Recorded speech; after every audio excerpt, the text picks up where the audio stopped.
احمد و نصلی علی رسولہ الکریم اعوذ باللہ من الشیطان الرجیم بسم اللہ الرحمن الرحیم سبحان الذی اسری بعبدہ لیلا من المسجد الحرام الی المسجد الاقصی الذی بارکنا حولہ لنریہ من آیاتنا انہ هو السمیع البصیر صدق اللہ العظیم والمولا الکریم۔ محترم بزرگوں اور نوجوان دوستوں، رمضان کریم کی یہ بڑی مبارک ساعتیں ہیں جس میں ہم ایک عزم کے ساتھ یہاں جمع ہیں۔ دن بھر کا روزہ رکھنے کے بعد، تراویح کی نماز کی ادائیگی کے بعد، بجائے آرام کے ہم نے یہ طے کیا کہ ہم ایک طالب علمانہ سنجیدگی کے ساتھ ہم بیت المقدس کی تاریخ کا مطالعہ کریں گے، اس سے سبق حاصل کریں گے، اس سے نیا حوصلہ پائیں گے اور ایک غیر معمولی جذبہ اور یقین اس بات کا اپنے اندر پروان چڑھائیں گے کہ ہم ایک عالمگیر امت کا اٹوٹ حصہ ہیں۔ ہم وہ انسانی گروہ ہیں جو دنیا کے چاہے جس کونے میں بستا ہو، لیکن وہ مسلمانوں کے تعلق سے بے نیاز نہیں رہ سکتا۔ وہ روزانہ صبح اس چبھن کو محسوس کرتا ہے، اس غم کو پالتے پالتے وہ جوان ہو کر بوڑھا ہو جاتا ہے اور قبر میں اتر جاتا ہے۔ دل ناشاد کے مزے وہ دنیا میں لوٹتا رہتا ہے، دل ناشاد کے مزے۔ میں نے یہ جو بات آپ سے عرض کی ہے بہت اہم ہے۔ آپ دیکھیے کہ دنیا کی کسی قوم کا فرد مسلمانوں کے علاوہ صبح اٹھنے کے بعد اپنے بھائیوں کا خون بہتا ہوا اخبارات میں ویسا نہیں دیکھتا ہے جیسے میں اور آپ دیکھتے ہیں۔ ایک برہمن صبح اٹھتا ہے تو اس کے لیے یہ ساری چیزیں بس ایک نیوز جیسی ہوتی، اس کو کوئی ایسا تعلق محسوس نہیں ہوتا، اس سے کوئی ڈسٹربنس اس کو محسوس نہیں ہوتا ہے۔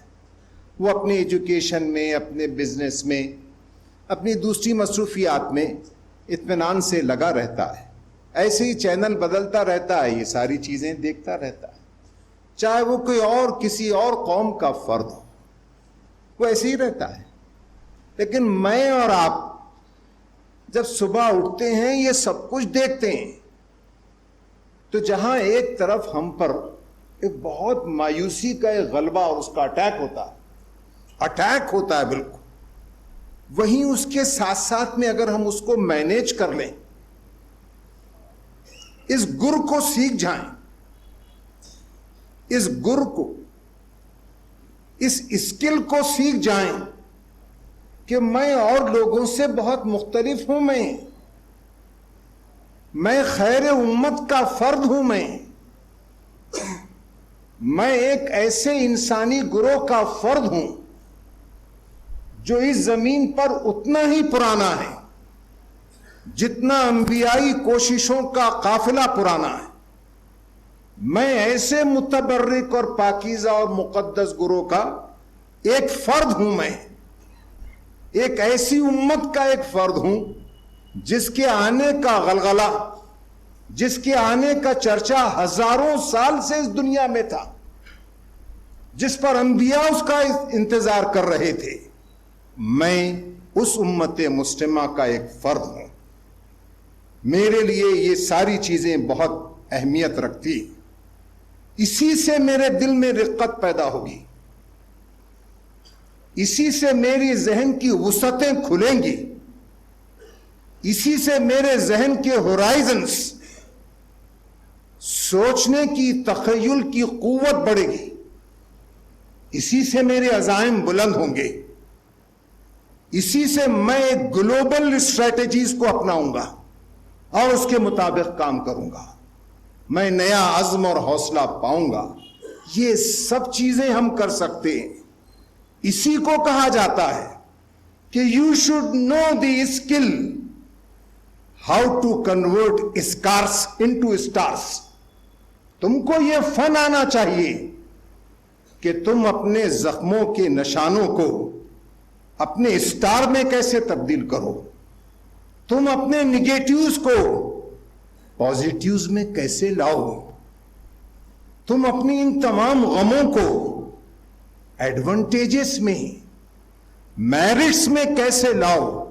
یہ ہنر ہے. اور میرے نوجوان دوستوں اور ساتھیوں، ہم اسی پروسیس میں، قومیں اسی پروسیس سے گزرتی، اسی سے بڑی مضبوط ہوتی. علامہ اقبال شاعر مشرق نے بہت عمدہ بات کہی.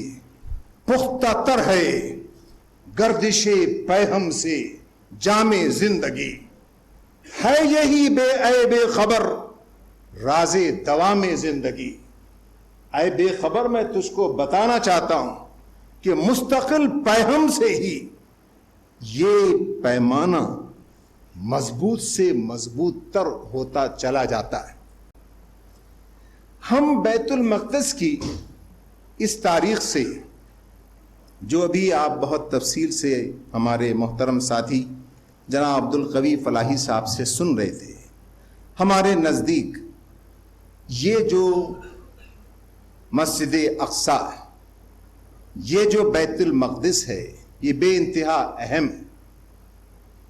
17 سے 18 مہینے تک ہمارے رسول صلی اللہ علیہ وسلم نے اسی کی طرف رخ کر کے نماز پڑھی. جب آپ واقعہ معراج کے لیے تشریف لے گئے تو مکے سے نکل کر آپ اس مقام پر گئے اور آپ نے وہاں انبیاء کی امامت فرمائی، اور وہاں سے پھر آپ اوپر آسمانوں میں اٹھائے گئے، جس کا ذکر آپ نے ابھی اس آیت میں سنا ہے. پاک ہے وہ اللہ جو اپنے بندے کو رات ہی رات میں مسجد حرام سے مسجد اقصیٰ تک لے گیا، جس کے آس پاس کو ہم نے برکت دے رکھی ہے، اس لیے کہ ہم اسے اپنی قدرت کے بعض نمونے دکھائیں. یقیناً اللہ تعالیٰ خوب سننے اور دیکھنے والا ہے. کیسی عجیب آیت ہے دیکھیے. اور قرآن مجید کی آیات کیسی غیر معمولی. اس بیت المقدس کے تعلق سے معراج کے واقعے کو جوڑا گیا اور کہا گیا کہ تمہارا مالک اور آقا وہ ہے جس نے اپنے آخری رسول کو اس طرح سے معجزاتی طور پر لے گیا. میں اور آپ دنیا کے چوراہوں پر یکا و تنہا حیران و پریشان نہیں کھڑے، بلکہ ہماری پشت پر مالک کائنات کی طاقت اور قوت ہے. ہم اس آقا کے غلام ہیں جس کے ہاتھوں میں ہر ایک کی چوٹی. بیت المقدس کا یہ مسئلہ کوئی لوکلائز قسم کا مسئلہ نہیں، بلکہ یہ ایک مسلمانوں کا بہت بڑا مسئلہ ہے. میں نے چونکہ آپ سے عرض کیا کہ ہم اس پوری نشست کو ایک طالب علم کی حیثیت سے اس کا مطالعہ کرنا چاہتا ہوں. میں آپ کو کچھ ریفرنسز سے ہی بات کروں گا، میں آپ کو کچھ چیزیں پڑھ کر سناؤں گا، ان کا خلاصہ اپنی زبان میں نہیں پیش کروں گا. فلسطین عالم اسلام کا بنیادی سیاسی مسئلہ ہے. یہ فلسطینی عربوں کا نہیں ہے صرف، یہ عالم اسلام کا بنیادی سیاسی مسئلہ ہے، جس کے تانے بانے تقریباً دوسرے تمام مسائل سے ملتے. ایک مخصوص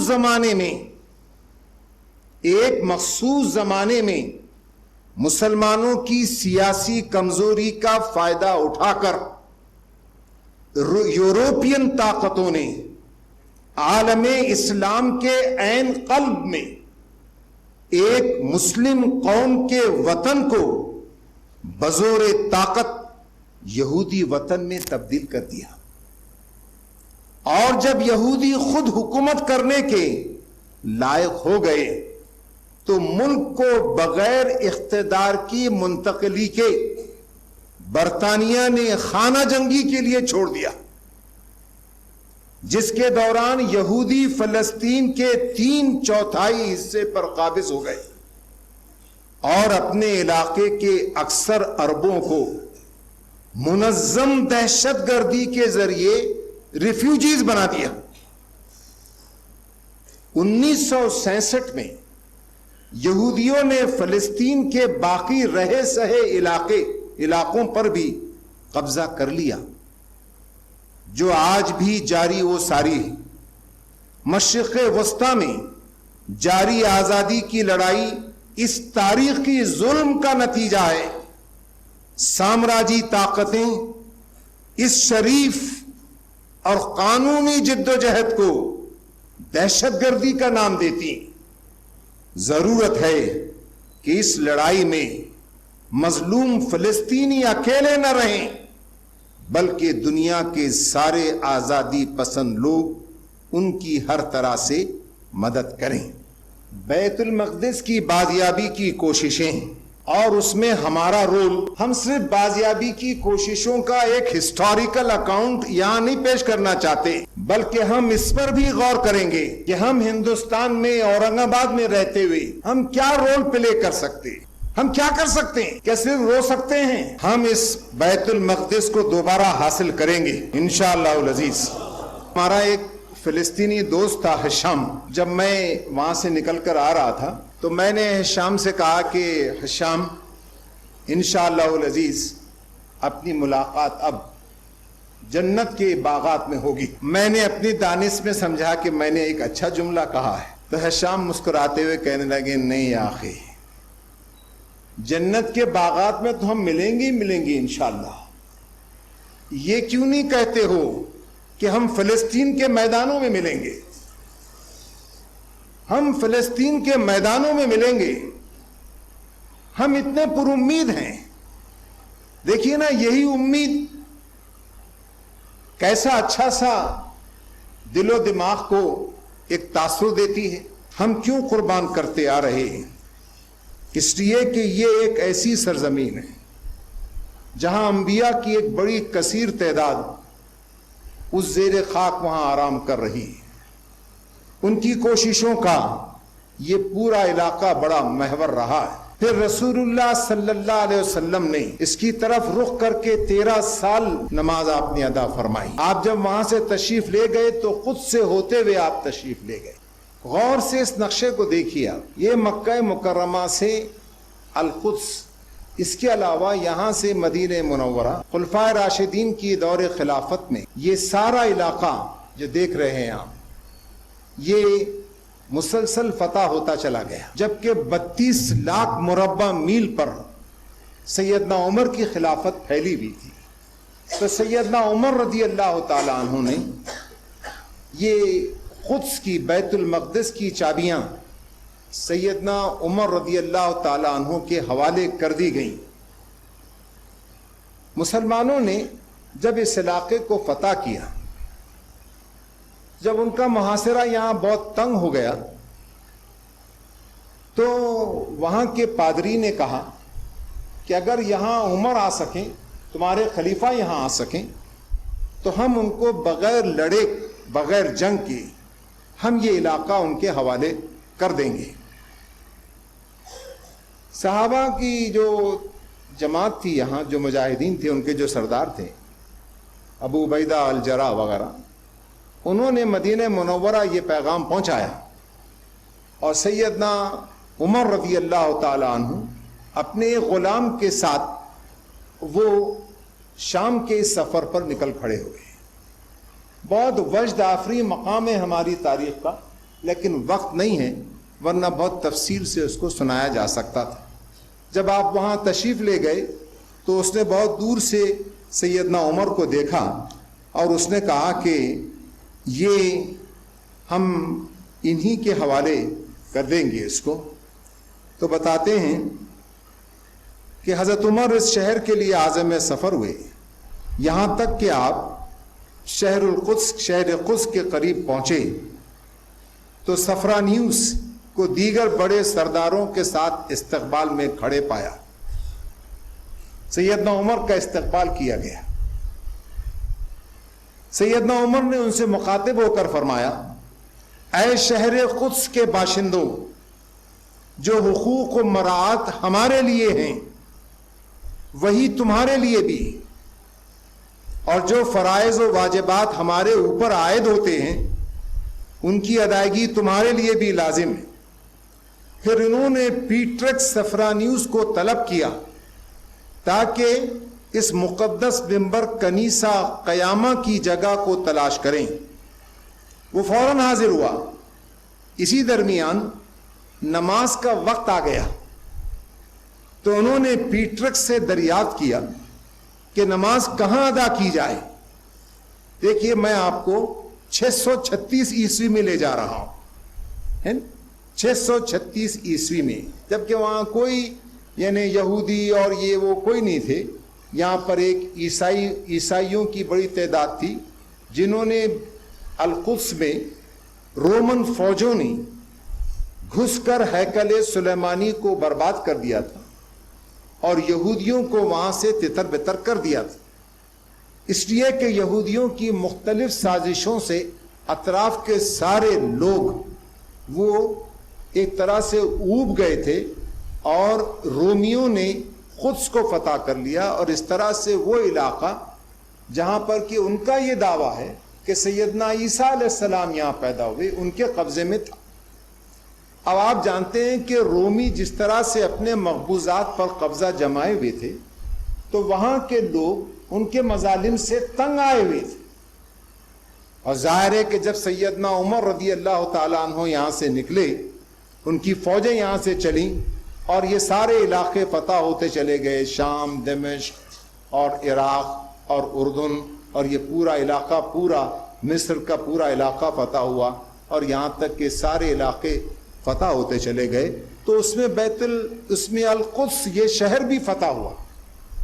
اس شہر کے فتح میں خون نہیں بہا، میں یہ عرض کرنا چاہ رہا ہوں، بلکہ وہاں کے عیسائی سردار جو پادری تھا اس نے کہا کہ ہمارے پاس علامات موجود ہیں، اگر مسلمانوں کے خلیفہ یہاں آئے اور میں ان کو دیکھ لوں اپنی آنکھوں سے تو میں چابیاں ان کے حوالے کر دوں گا۔ سیدنا عمر پہنچ گئے وہاں اور ان کی یہ گفتگو ہو رہی ہے۔ نماز کے لیے جگہ پوچھی سیدنا عمر نے، تو آپ ذرا ملاحظہ فرمائیے کہ کیا احتیاط تھی۔ تو اس نے کہا، جواب دیا کہ آپ جہاں چاہیں نماز ادا کر لیں۔ حضرت عمر نے جواب میں دیا کہ عمر کے لیے مناسب نہیں ہے کہ وہ کنیسہ قیامہ میں نماز ادا کرے، کیونکہ میرے بعد جب مسلمان یہاں آئیں گے تو کہیں گے کہ جس مقام پر عمر نے نماز ادا کی ہے اس جگہ پر ایک مسجد تعمیر کر دی جائے۔ انہوں نے اس جگہ سے تھوڑی دور ہٹ کر رمیہ حجر کے مقام پر اپنی چادر بچھا کر نماز ادا کی۔ چنانچہ بعد میں آنے والے مسلمانوں نے اس جگہ پر مسجد تعمیر کی، اور یہ مسجد آج بھی کنیسہ قیامہ سے قریب متصل رمیہ حجر کے مقام پر موجود ہے۔ آپ اس سے مسلمانوں کے عدل و انصاف کا اندازہ کر سکتے ہیں۔ میں اس جگہ نماز پڑھ لوں گا تو لوگ کہیں گے کہ یہ ہماری مسجد ہے، اور عیسائیوں کا ایک متبرک مقام گویا ان کے ہاتھوں سے نکل جائے گا، جس کو سیدنا عمر رضی اللہ تعالی عنہ نے پسند نہیں فرمایا، اور اس شان کے ساتھ قدس جو ہے وہ مسلم مملکت میں شامل ہو گیا۔ اب آپ دیکھیے کہ جو قدس مسلم مملکت میں شامل ہوا تو سیدنا عمر رضی اللہ تعالی عنہ نے وہاں کے لوگوں کو ایک عہد نامہ لکھ کر دیا ایک باقاعدہ ایک عہد نامہ دیا سیدنا عمر نے، اس کے الفاظ آپ پورے سن لیں۔ بسم اللہ الرحمن الرحیم، عمر بن خطاب نے قدس ایلیا کے باشندوں کو ان کی جان و مال، ان کے گرجا گھروں اور ان کی صلیب گاہوں کی حفاظت کی ضمانت دی۔ بوڑھے، نوجوان اور مریض و صحت مند ہر ایک کو اس کی جان کی امان دی۔ گرجا گھروں کو نہ تو گھروں میں تبدیل کیا جائے گا اور نہ ہی توڑا جائے گا، اور نہ ہی عیسائی مذہب سے تعلق رکھنے کی بنا پر لوگوں کے ساتھ کوئی ظلم و زیادتی کی جائے گی۔ ایلیا یعنی قدس میں ان کے ساتھ کسی یہودی کو رہنے کی اجازت نہیں دی جائے گی۔ ایلیا کے باشندوں کے لیے لازم ہے کہ وہ بھی دیگر قوموں کی طرح جزیہ ادا کریں۔ ان کے اوپر لازم ہے کہ وہ اپنے شہر سے رومیوں اور چوروں کو بھگائیں۔ ان میں سے جس کسی نے ہجرت کی وہ اپنی اصلی جگہ پر پہنچنے سے قبل تک مامون و محفوظ ہے، اور جو لوگ یہاں رہ جائیں گے تو وہ امان میں ہیں۔ قدس کے دیگر باشندوں کی طرح ان کے اوپر بھی جزیے کی ادائیگی واجب ہے۔ جو کوئی روم جانا چاہے تو روم چلا جائے، اور جو کوئی اپنے اہل و عیال کی طرف لوٹنا چاہے تو لوٹ جائے۔ اس سے کوئی پوچھ تاچھ نہ ہوگی، نہ ہی اس سے کوئی جزیہ وصول کیا جائے گا، یہاں تک کہ وہ اپنا کوئی کاروبار شروع کر دے۔ اور جو کچھ اس معاہدے میں ہے وہ اللہ تعالیٰ اور اس کے رسول و خلفائے راشدین کی ذمہ داری ہے جب تک یہ لوگ جزیہ ادا کریں۔ میں نے آپ کو خاص طور سے یہ بات پڑھ کر سنائی تاکہ اس لاجک کو اچھی طرح سمجھی کہ مسلمانوں نے اس علاقے کو فتح کیوں کیا۔ اس علاقے کو اس لیے فتح کیا کہ اس علاقے کے تقدس کو قائم رکھا جائے۔ مسلمانوں کے علاوہ اس کے تقدس کو کوئی قائم ہی نہیں رکھ سکتا۔ وہاں پر ظلم کو ہٹا کر عدل و انصاف کو قائم کیا جائے۔ سیدنا عمر رضی اللہ تعالیٰ عنہ کے دور خلافت کا میں آپ کو صرف ایک جملہ سنانا چاہتا ہوں کہ سیدنا عمر نے فرمایا کہ اگر عراق میں کوئی خچر اس کو ٹھوکر لگے اور گر جائے، کوئی خچر جانور ٹھوکر لگے اور گر جائے، تو میں اپنے آپ کو اس بات کا گویا جواب دہ سمجھتا ہوں کہ خدائے ذوالجلال مجھ سے قیامت کے دن پوچھے گا کہ تو نے خچر کے لیے راستوں کو ہموار کیوں نہیں کیا۔ یہ ہے عدل و انصاف۔ اس عدل و انصاف کو قائم صرف مسلمان رکھ سکتے ہیں، تو انہوں نے یہاں کے اس پورے علاقے کو عدل و انصاف سے قائم کر دیا۔ یہاں کے انسانوں کو، یہاں کے رہنے والوں کو پورے حقوق عطا کیے، ان کی جان و مال سب کی عزت و آبرو کا لحاظ رکھا گیا۔ یہاں سے ہم تھوڑا تیز چلیں گے، ٹھیک؟ یہ ایک شہداء کی سرزمین ہے۔ سیدنا عمر رضی اللہ تعالی عنہ کے بعد 1099 عیسوی تک، 1099 مطلب 632 کا میں نے آپ کو واقعہ سنایا، اس کے تقریباً 450 سال تک یہ قدس مسلمانوں کے قبضے میں رہا، یہاں تک کہ 1099 میں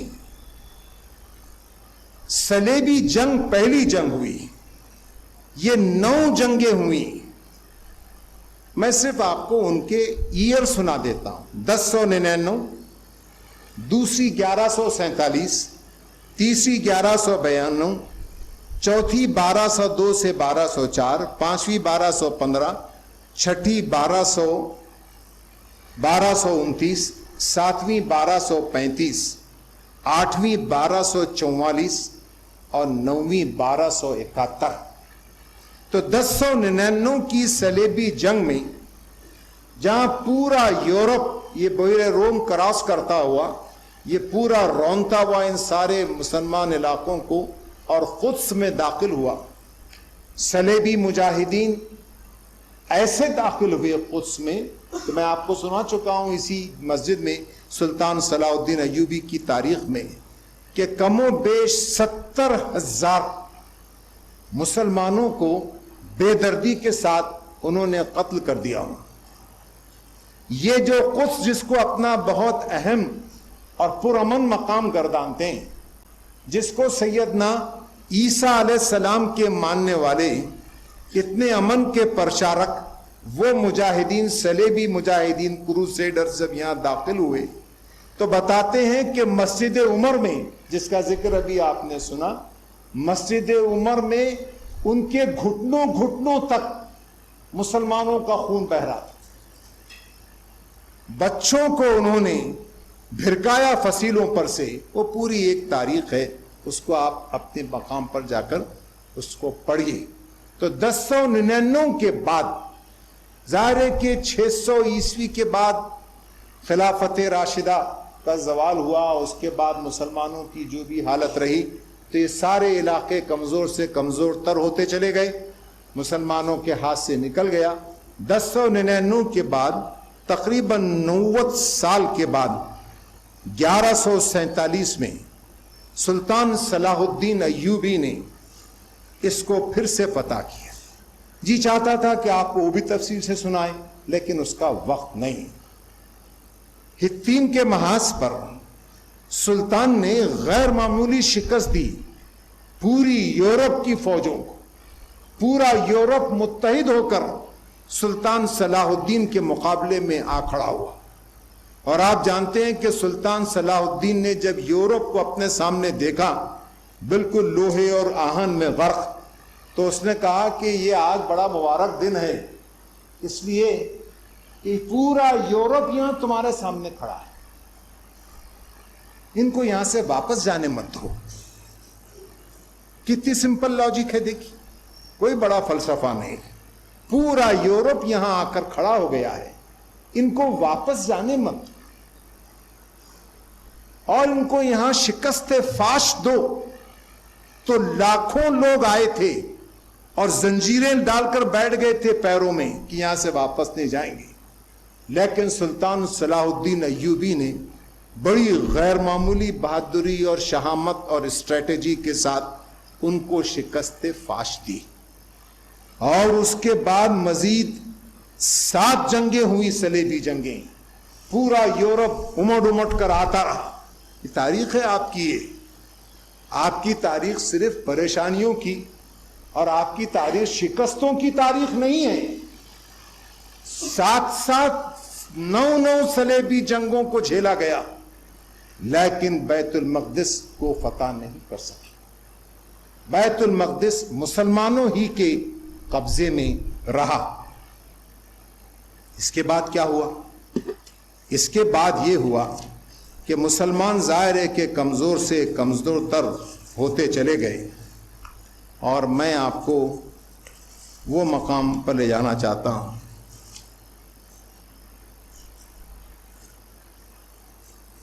یہاں تک کہ ہم 1799 میں آ گئے.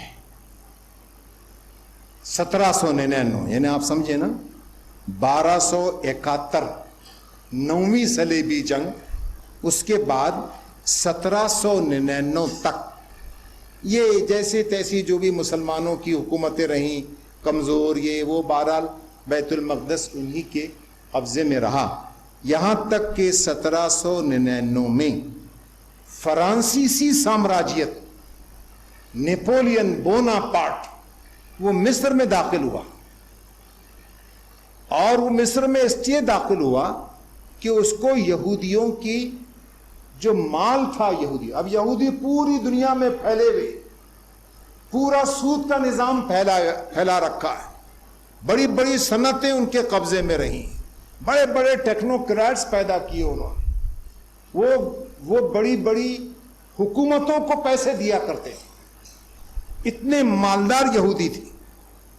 تو یہودیوں نے نیپولین بوناپارٹ کو یہ تیقن دلایا کہ ہم تمہارے لیے اپنے خزانوں کے منہ کھول دیں گے. تم نہر سویز، یہ جو نہر سویز آپ کو نظر نہیں آ رہی ہے، یہاں سے اٹیچ کر دیجئے اس کو، یہ نہر سویز کے تم حصوں کو خرید سکو. تو اس طرح سے نیپولین بوناپارٹ کو انہوں نے وہاں تک لایا. نیپولین بوناپارٹ نے کہا کہ میں فلسطین کے حقیقی وارثین یہودیوں کے لیے اس ملک پر ان کا قبضہ دلانے کا صرف مطالبہ نہیں کرتا، بلکہ میں اس قوم کے لیے ہر طرح کی مدد اور تعاون کا مطالبہ کرتا ہوں تاکہ مستقبل میں کوئی ان کی طرف نگاہ اٹھانے کی ہمت نہ کر سکے اور صحیح معنوں میں وہ اپنے ملک کے حقیقی وارث بن جائیں. اب آپ دیکھیے کہ اس پورے عرصے میں یہودیوں کا یہاں کوئی ذکر نہیں تھا، لیکن یہودیوں کی سازشیں دیکھیے آپ کہ اب جو ان کی آہستہ آہستہ کام کرتے رہے اور انہوں نے اس طرح سے نیپولین کو یہاں تک لائے، لیکن نیپولین بھی اس پر قبضہ نہیں کر سکا اور اس کو یہاں سے واپس جانا پڑا. یہاں تک کہ 1897 میں سوئٹزرلینڈ کے شہر بال میں یہودی سرغنہ تھیوڈور ہرزل اس نے پہلی کانفرنس منعقد کی، اور اس کانفرنس میں اس نے یہ کہا کہ ہم یہاں جو میں نے نقشہ بتایا ہے آپ کو، ذرا سیکنڈ پہ لے جائیے، یہ تھیوڈور ہرزل اس نے یہ نقشہ دیا کہ آپ کو تعجب ہوگا کہ اسرائیل ہی ایک واحد ملک ہے جس کی پارلیمنٹ کی پیشانی پر یہ لکھا ہوا ہے کہ اے اسرائیل، تیری سرحد نیل سے، یہ دریائے نیل ہے، تیری سرحد نیل سے دجلہ و فرات تک پھیلی ہوئی ہے. یہ سارے ممالک ہیں، یہ دریائے نیل مصر میں بہہ رہا ہے، دجلہ و فرات عراق میں بہہ رہے ہیں، لیکن اسرائیل نے اپنی پیشانی پر لکھ کر رکھا ہے کہ اسرائیل کی حدود وہاں تک، ہم اپنی سرحدوں کو اتنا بڑھائیں گے. اور پھر وہ کہتے ہیں کہ ہم امن پسند کہتے ہیں اپنے آپ کو. تو تھیوڈور ہرزل نے اب اس نے نئی چال چلی. اس نے 1897 میں سلطان عبد الحمید کو اس بات کے لیے آمادہ کرنا چاہا. خلافت بہت لوز قائم تھی، سلطان عبد الحمید بیٹھے تھے، تو انہوں نے کہا کہ بھئی ہم تمہارے جتنے بھی ترکی کے قرض ہیں سب ہم اس کا تم کو پیسہ دے دیں، شرط صرف یہ ہے کہ فلسطین کو ہمارے حوالے کر دو.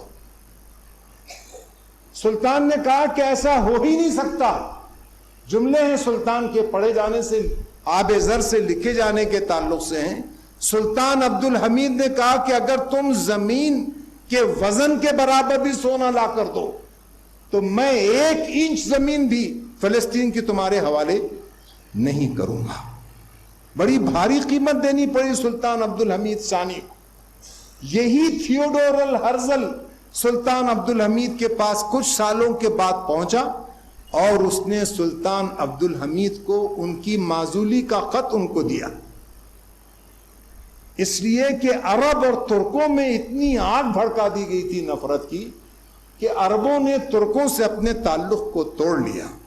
وہ ایک پوری تاریخ ہے. 1914 کی پہلی عالمی جنگ، سن لیجئے اسے، کہ اس کے اصل محرک یہودی تھے. ورلڈ وار فرسٹ، اور ان کا مقصد تھا کہ عثمانی خلافت کی طاقت کو ختم کر دیا جائے. دوسری عالمی جنگ کے محرک بھی یہودی تھے کہ فلسطین میں یہودی مملکت کے قیام کو یقینی بنایا جائے. اس کے بعد 1916، 1917 کا میں صرف یہ آپ کو واقعہ سنانا چاہتا ہوں کہ جنرل البنی سرزمین فلسطین میں داخل ہوا اور وہ وہاں سلطان صلاح الدین ایوبی کی قبر پر بھی گیا. اس نے کہا کہ سلطان تیری قبر پر ہم یہاں آ چکے اور آج ہم صلیبی جنگوں کے خاتمے کا اعلان کرتے. ظاہر ہے کہ قبر پہ کہا اس نے، اس کے آبا و اجداد تو قبر میں نہیں میدان جنگ میں لڑے تھے نا سلطان سے، تو آپ اس کا بھی ذہن میں رکھیے۔ فلسطین برائے فلسطین، اس کا نعرہ یہودیوں نے دیا۔ کیوں؟ اس لیے کہ مسلمانوں میں تفریق ہو جائے، مسلمان یہ سمجھیں کہ یہ صاحب فلسطین کا جھگڑا ہے، ہمارا کوئی لینا دینا نہیں، فلسطین برائے فلسطین، تاکہ عرب اور مسلمانوں کو جدا کر دیا جائے۔ ترکی قومیت اور عرب قومیت جیسے جھگڑوں سے لارنس آف عربیہ، ایک پکچر ہے ضرور دیکھیے آپ اسے، لارنس آف عربیہ، اس کا کام ہی صرف اتنا رہا کہ کس طرح سے ترکوں اور عربوں میں جنگ لڑا دی اس نے۔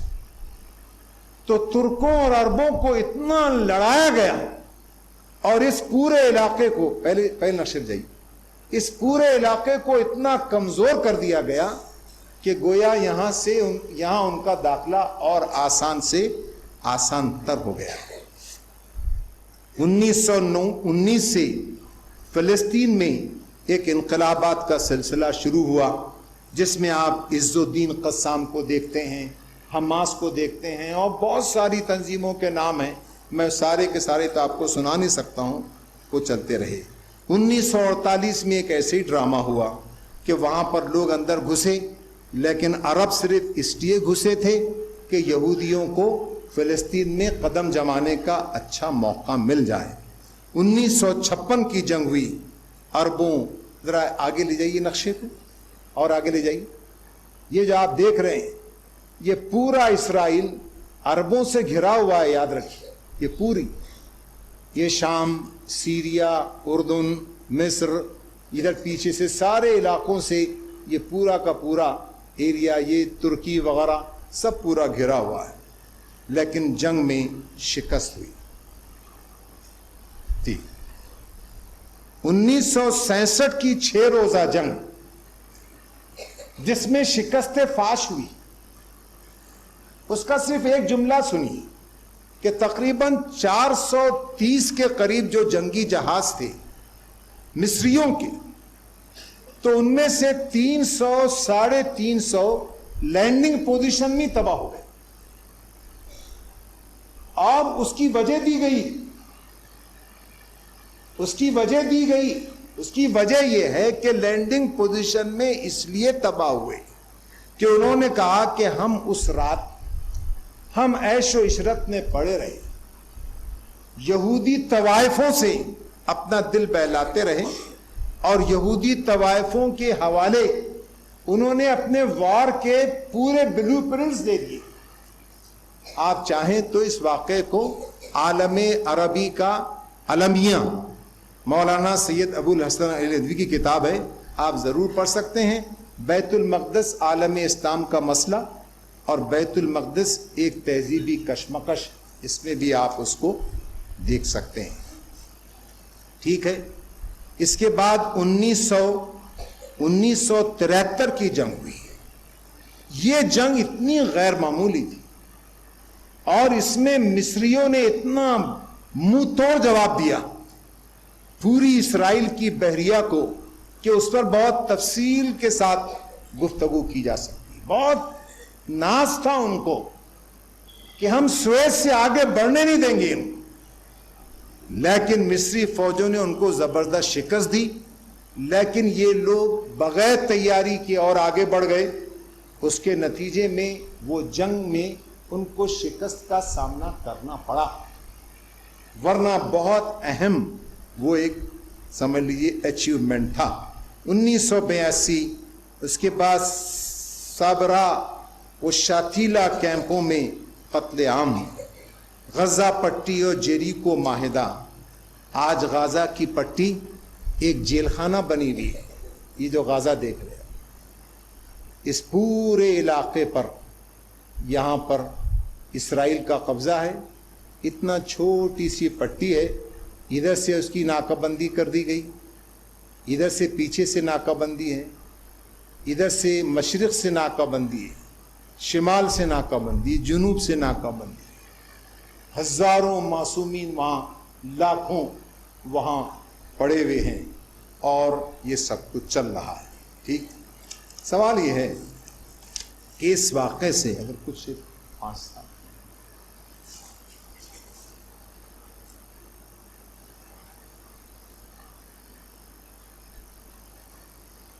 میں آپ کو یوسف القرضاوی مد ظلہ علی کا ایک پیسے سنانا چاہتا ہوں. وہ اپنی اس کتاب کے لکھنے کا مقصد کہہ رہے ہیں. اس رسالے کا مقصد غافلوں کو تنبیہ کرنا، سوئے ہوئوں کو جگانا، بھولوں کو یاد دلانا، خوف زدوں کو حوصلہ بخشنا، مترددوں کو ثابت قدم رکھنا، خائنوں کو بے نقاب کرنا اور ان جیالے مجاہدین کے ہاتھ مضبوط کرنا ہے جنہوں نے سر جھکانے سے انکار کر دیا، کمزوری کو دل سے نکال پھینکا اور باعزت زندگی یا شہادت کی موت کا راستہ اختیار کیا. آج باوجود ساری کوششوں کے غازہ کے مسلمانوں کو یہ اپنے آگے جھکانے میں ناکام. اتنی بڑی طاقت، اتنی بڑی فوجی طاقت وہ غازہ کے اہل ایمان کو شکست نہیں دے سکی. اور آپ اسی مسجد میں شیخ یاسین کے تعلق سے تفصیلی وہ روداد آپ سن چکے ہیں کہ کس طرح وہاں لوگ کام کر رہے ہیں. اس لیے اے فرزندان اسلام، خواب غفلت سے بیدار ہو جاؤ، وقت فرصت نہیں ہے، خطرے کی گھنٹی بج چکی ہے، القدس تمہیں پکار رہا ہے اور مسجد اقصی تمہاری منتظر ہے. میں آپ کو اپنی بات کے آخری حصے میں آپ کا دل صرف غم اندوں سے بھر کر آپ نہ جائیں بلکہ حوصلوں کے ساتھ جائیں. حوصلے بلند رکھیے. یہ سب کچھ ہوتے ہوئے بھی جب مسلمانوں نے یہاں کے طے کر لیا کہ ہم اس پورے علاقے پر قبضہ کریں تو یہاں کے کیمپس میں نسلیں کی نسلیں کیمپس میں پلی بڑی اور بوڑھی ہو گئی. انہوں نے اسی حالت میں قرآن مجید کو حفظ کیا. انہوں نے بہادری کی ایک نئی تاریخ رقم کر دی. یہاں انہوں نے راکٹس تیار کیے اور ان کا کہنا یہ ہے کہ ہم اسرائیل کو لوہے کے چنے چبوا دیں گے. یہ ایک تاریخ ہے، یہ حوصلے کی تاریخ. ہم اکثر و بیشتر ان حوصلے کی تاریخ کا ریفرنس نہیں دیتے. ارے میں آپ سے کہہ رہا ہوں کہ آخر ان کو کیا ہے کہ ان ساروں کو ڈھکیل کر بحیرہ روم میں ڈال دو. ان کو کر سک رہی ہیں کہ اسرائیل وہ نہیں کر سک رہے، اس لیے کہ جو قوم شہید ہونا جانتی ہے اسی کو زندہ رہنے کا حق ملتا ہے. یاد رکھیں.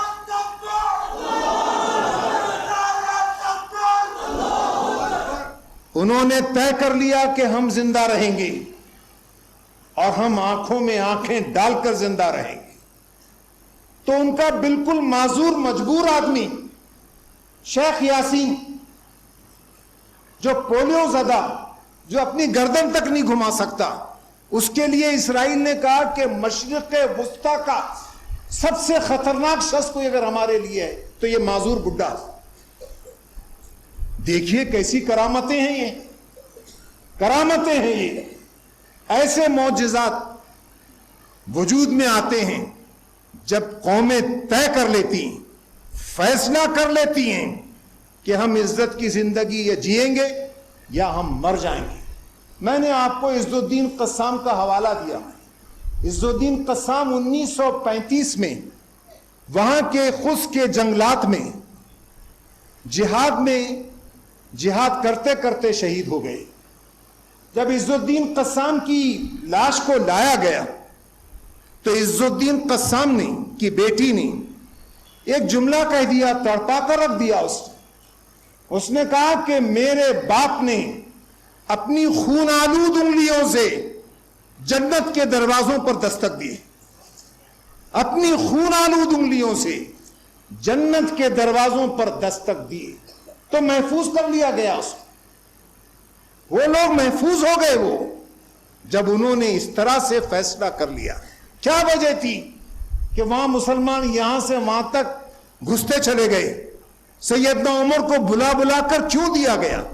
اس لیے کہ وہ ایک مشن کے تحت کام کر رہے تھے. ہم بھی ایک مشن کے تحت کام کریں.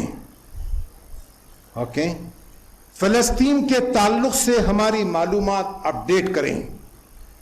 اس مسئلے سے پوری طرح واقف رہیں. یہاں تو آپ کچھ جاگ گئے، اور جاگیے، پڑھیے، سمجھ میں نہ آئے تو پوچھیے، انٹرنیٹ پر جائیے، پوچھیے. آپ کو پورے شعور کے ساتھ اس کی اسٹڈی کرنی ہوگی.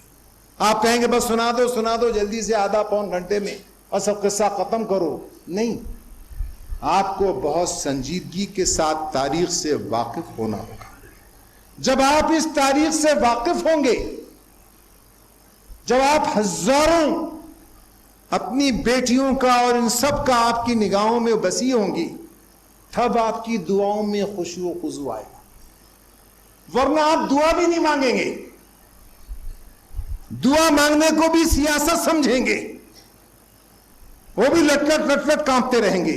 پیشاب خطا ہوتا رہے گا کہ پتہ نہیں کب کیا ہو جاتا ہے. دعا تک نہیں مانگیں گے. اس خوف کو دور کیجئے. خشوع و خضوع کے ساتھ گڑ گڑا کر ان کے لیے دعائیں مانگی. پہلی چیز، سلطان صلاح الدین ایوبی کا جو میسج ہے، سادہ زندگی، بامقصد زندگی، اللہ کی راہ میں اپنی جمع پونجی لٹا دیں. سلطان کا جب انتقال ہوا، تاریخ دعوت و عزیمت جلد اول میں پڑھیے، آپ رو دیں گے یہ پڑھنے کے بعد کہ سلطان پر کبھی زکوٰۃ فرض ہی نہیں ہوئی. پیسے ہی نہیں تھا. سلطان کو کبھی حج کو جانے کی فرصت نہیں ملی، اس لیے کہ جنگوں میں اتنے انوالو تھے. جب انتقال ہوا تو قرضہ لیا گیا اور ساری چیزوں کا انتظام کیا گیا. آپ پڑھ لیجئے، وقت نہیں ہے، کسی اور وقت بہت تفصیل کے ساتھ اس کو پڑھا جا سکتا ہے. اپنی صفوں میں اتحاد پیدا کیجئے. اپنی کسی بات، باڈی لینگویج سے، کسی عمل سے لوگوں کو کاٹیے مت، بلکہ جڑیے ان سے. شیخ احمد یاسین نے کہا کہ اگر ہمارا بھائی ہم پر قتل کرنے کے لیے ہاتھ اٹھائے گا تو ہم آدم کے اس دوسرے بیٹے کی طرح کہیں گے کہ میں جواب میں تجھ کو قتل کرنے کے لیے ہاتھ نہیں اٹھاؤں گا. اتنی انڈرسٹینڈنگ کے ساتھ ہم کو اپنی صفوں میں اتحاد پیدا کرنا ہے. ہماری تاریخ حوصلے کی تاریخ. یہ صرف خواہش سے نہیں ہوگا اور تقریروں سے نہیں ہوگا، بلکہ اس کو آپ کو تمام وسائل اختیار کرنے ہوں. جدید ٹیکنالوجی کو اختیار کرنا ہوگا. یہودیوں کی تیاری دیکھیے آپ. ان کی تیاری یہ ہے کہ ان کی فیکٹریز اور کارخانے یہاں قائم ہیں. یہ جو آپ دیکھ رہے ہیں یروشلم وغیرہ، یہاں پر ان کی بڑی بڑی فیکٹریاں قائم ہیں. آپ تعجب کریں گے کہ دنیا کی سب سے بڑی دواؤں کی کمپنی تیوا اسرائیل میں قائم ہے. سب سے بڑی کمپنی. ان حالات میں برابر کام کیے چلے جا رہے. وہ کوئی انگوٹھا چھاپ اور جاہل قوم نہیں ہے، بلکہ ایک محتاط اندازے کے مطابق دنیا میں سب سے زیادہ کسی کے پاس نیوکلیئر ویپن ہیڈز ہیں تو اسرائیل کے پاس ہے. امریکہ سے زیادہ ہے وہاں، رشیا سے زیادہ ہے وہاں. اس لیے کہ اس نے یہ کہہ رکھا ہے کہ میں سب سے زیادہ خطرے میں ہوں. سب سے زیادہ نیوکلیئر ہیڈز وہ جمع کیے ہوئے. ان کے بڑے بڑے پروفیسرز، ان کی لیبارٹریز، ان کے سائنٹسٹ، ایک لمبی لسٹ ہے. آپ اٹھا کر دیکھ لیجئے. البرٹ آئنسٹین سے لے کر ڈاؤن دی لائن آپ پڑھتے چلے جائیے تو وہ یہ لوگ ہیں. آپ کچھ کیجئے. صرف تقریریں کرنے سے کام نہیں بنے گا. آپ کو بھی آگے بڑھ کر ایک کام کرنا ہوگا. ٹھیک، کچھ کام ایسے، 1-2 منٹ بس، کچھ کام ایسے ہیں جو مسلم ممالک کے لیے ہیں. آپ نے اتنی تفصیل سے سنا بھی. یہ کتاب مصطفیٰ محمد طاہان کی یہ کتاب یوسف القرضاوی کی. میں نے اور کئی کتابیں دیکھی, میرا دل غم سے بھر گیا. میں نے ان کتابوں میں کہیں یہ نہیں پایا کہ مسلم ممالک سے بھی کہا جائے کہ تم بھی وار ہیڈز تیار کرو, تمہارے پاس بھی انٹر کانٹیننٹل بیلسٹک میزائلز ہوں, انٹر کانٹیننٹل بیلسٹک میزائلز ہوں, تاکہ اسرائیل وہاں سے دیکھ سکے ایجپٹ کو اور رشیا کو اور سیریا کو اور عراق کو. نہیں ہے ان کے پاس, مجبور ہے وہ, ہر چیز کے لیے مجبور, کاروں کے لیے مجبور, کمپیوٹرز کے لیے مجبور. حالانکہ دنیا کی سب سے زیادہ بڑی سرمایہ دار اگر کوئی نیشن ہے جس کے پاس نیچرل ریسورسز ہیں تو مسلمان ہیں. کیا آپ بتا سکتے ہیں کہ رسول اللہ صلی اللہ علیہ وسلم بغیر کسی تیاری کے میدان جنگ میں چلے گئے؟ ارے دو زرہیں پہن کر گئے. کیا سلطان صلاح الدین ایوبی ایسی چلا گیا ٹہلتا ہوا ہتین کے معرکے میں اور ایسی لوہا لے لیا اس نے؟ سلطان صلاح الدین ایوبی کی اگر آپ مہارت دیکھیں گے تو آپ اشش کر اٹھیں گے. آپ کو وہ مہارت پیدا کرنی ہوگی. اگر آپ یہ نہیں کریں گے, اس ملک میں رہتے ہوئے کیجئے, اپنی نسلوں کو پڑھائیے لکھائیے, علم کی ہر شاخ میں, ہر برانچ میں اپنے بچوں کو ایکسپرٹ بنائیے. ورنہ لکھ کے رکھ لیجئے کہ وہ کتابیں نہیں پڑھ سکیں گے, اخبارات کے سنجیدہ مضامین نہیں پڑھ سکیں, وہ تقریروں کو سمجھ نہیں سکیں گے, وہ کہیں گے بہت مشکل الفاظ بولتے.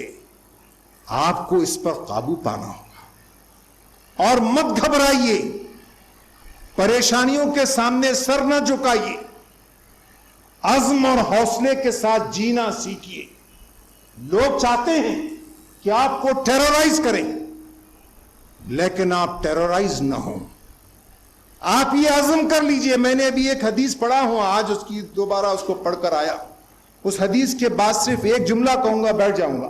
وہ حدیث یہ ہے, اس قدر غیر معمولی حدیث, کہ اللہ کے رسول صلی اللہ علیہ وسلم نے فرمایا کہ کوئی شخص قیامت کے دن جہاد کا کوئی اثر لیے بغیر, جہاد کا کوئی اثر اپنے جسم پر لیے بغیر اللہ کے حضور حاضر ہوگا تو وہ عیب دار گنا جائے گا, عیب دار گنا جائے گا. وہ شہادت ہماری اصل آرزو ہے, اللہ کی راہ میں شہید ہونا. لیکن میں اس سے آگے بڑھ کر یہ کہتا ہوں کہ سامنے والے کو اس کی راہ میں شہید کرنا, یہ بھی مشن ہے ہمارا, یہ بھی ہمارا مشن ہے. FBI کے چیف نے یہ کہا تھا اپنے امریکن سولڈر سے, تم ضرور مرو اپنی قوم, اپنے ملک کے لیے شہید ہو جاؤ, لیکن سامنے والے کو پہلے اس کے ملک کے لیے شہید ہونے دو. آپ سمجھے میں کیا بول رہا ہوں؟ نہیں سمجھے, آپ تھک گئے آپ لوگ. پہلے اس کو شہید ہونے دو اپنے ملک کے لیے, بعد میں تم بھی شہید ہو جاؤ, کوئی پرابلم.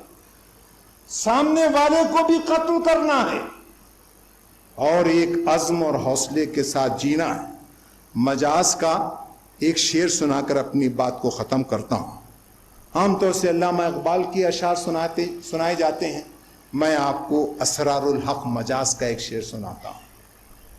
وہ کہتے ہیں کہ ہماری تاریخ کیسی ہے, مجاز نے کسی اور سینس میں کہا ہوگا, ہم اس کو اپنے سینس میں استعمال کرتے ہیں.